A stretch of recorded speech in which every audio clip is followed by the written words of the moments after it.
Selamat datang di Generasi Mecin. 2 hari menjelang Natal, kami mewakili Jak TV dan juga kru seluruh Generasi Mecin mengucapkan selamat Natal untuk pemirsa yang merayakannya. Dan menjelang Natal dan juga Tahun Baru ada 2 perayaan besar di Indonesia. Ada surat edaran beberapa waktu yang lalu dari Kementerian Dalam Negeri untuk koordinasi seluruh pemerintah daerah. Ada surat edaran. Nah, sekarang mewakili kota Jakarta sebagai ibu kota, hari ini saya mau ngobrol-ngobrol nih, menganalisa apa sih yang biasanya terjadi setiap akhir tahun menghadapi 2 event besar. Apakah sama antisipasinya seperti musim Lebaran dan musim mudik? Nah, saya sudah kedatangan 3 narasumber. Yang pertama ada Bapak Kombes Pol Purnawiraman Slamet Pribadi dan sebagai pakar hukum polisian ya. Ya, Pak Slamet, dan kepolisian. Pakar hukum dan kepolisian. Ada juga Kiai Haji Lutfi Hakim, Ketua Umum FBR, ya. Pak Lutfi. Ya. Dan juga Bapak Haidar Alwi selaku tokoh anti radikalisme dan intoleransi. Selamat pagi, selamat siang. Ini saya mau nanya ke Pak Slamet dulu, yang juga pernah di kepolisian ya Pak ya. Sebenarnya kalau koordinasi akhir tahun tuh apakah sehektik dan sepadat zaman musim Lebaran dan mudik nggak sih Pak? Ya. Sekarang saya sudah per 1 Januari sudah purna. Sudah purna. Tapi minimal saya mengetahui bagaimana taktis, teknis maupun yuridis yang dilakukan oleh teman-teman kepolisian. Polri itu dalam kondisi apapun itu selalu siap. Oke. Diminta, tidak diminta itu selalu siap. Apalagi dalam kondisi seperti Nataru ini, Natal dan Tahun Baru. Nataru ya Pak? Oh, ada singkatannya ya kalau di kepolisian Pak? Namanya Operasi Nataru. Operasi Nataru. Natal dan Tahun Baru. Pasti polisi akan all out. Oke. All out secara internal maupun all out secara eksternal.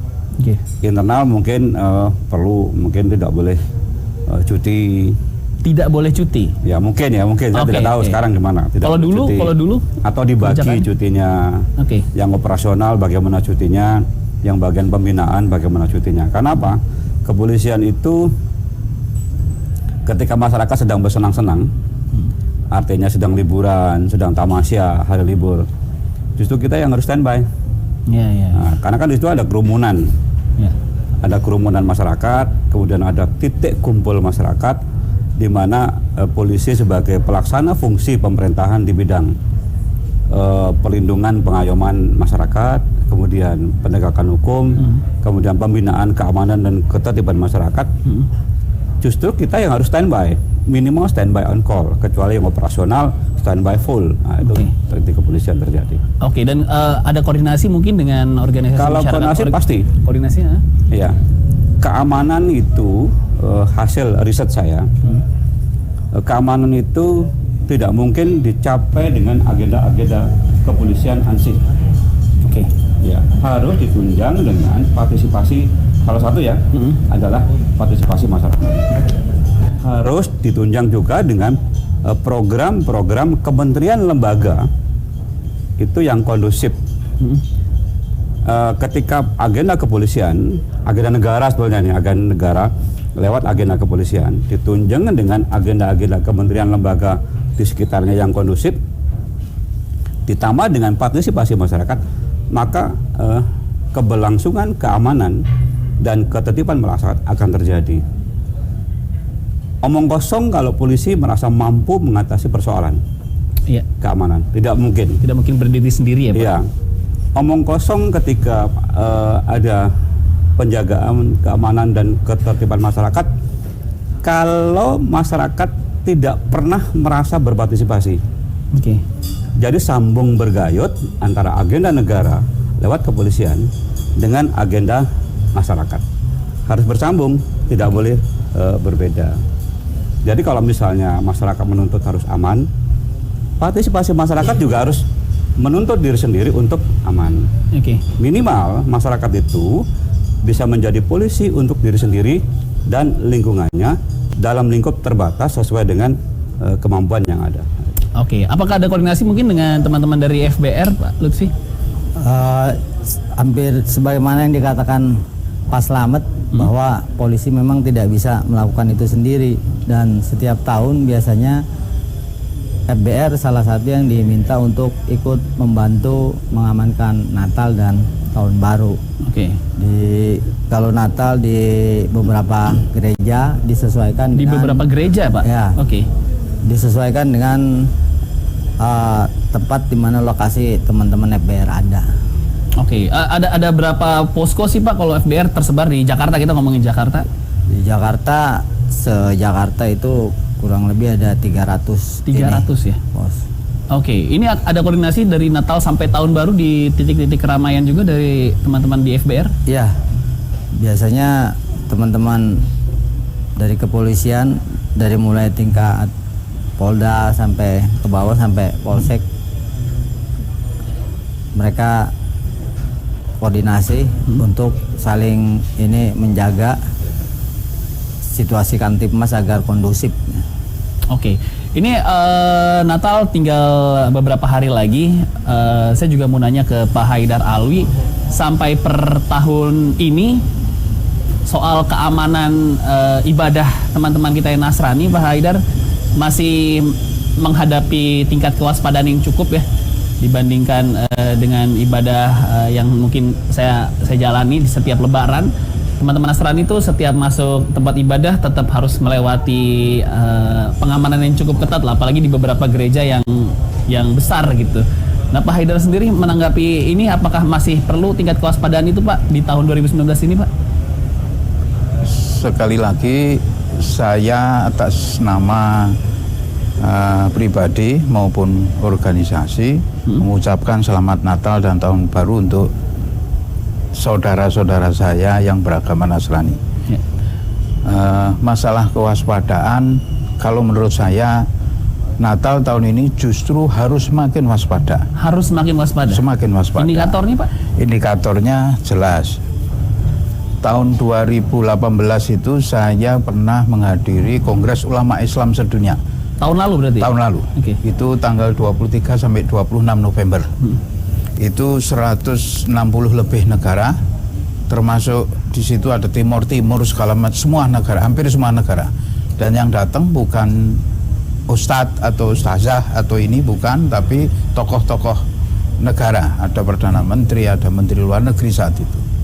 Nah, di situ saya secara khusus mewawancarai mereka dan saya ingin tahu komentar mereka mengenai Indonesia. Mereka hampir semuanya bicara yang sama, bahwa Indonesia merupakan target ketujuh dari penghancuran radikalisme internasional. Target ketujuh. Jadi nomor satunya Pak? ada 6 negara yang sudah selesai oleh radikalisme internasional, tinggal ketujuh Indonesia. Yang pertama Afghanistan, terus Irak, Syria, terus Mesir, Oke. Tunisia, Ya, silakan Pak. terus Libya, terakhir Indonesia. Oke.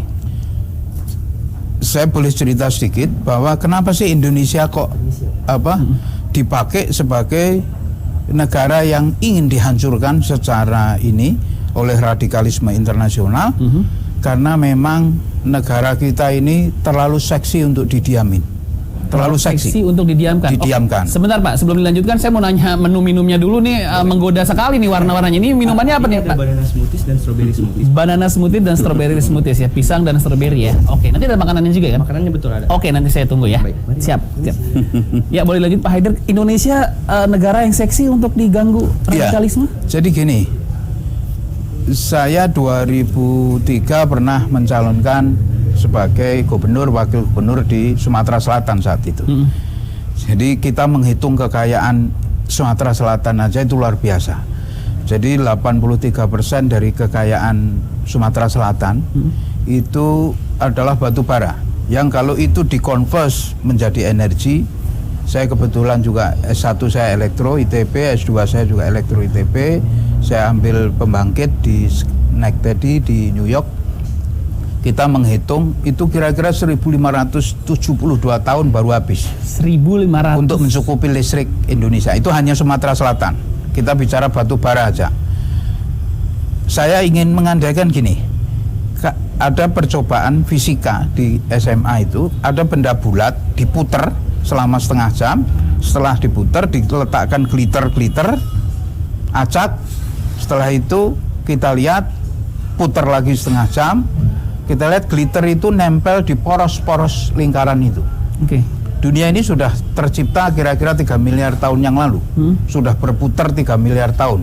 Oke. Artinya apa? Artinya dipastikan seluruh sumber daya alam hampir itu mayoritas berada di posisi poros bumi. Indonesia ini terletak di poros bumi.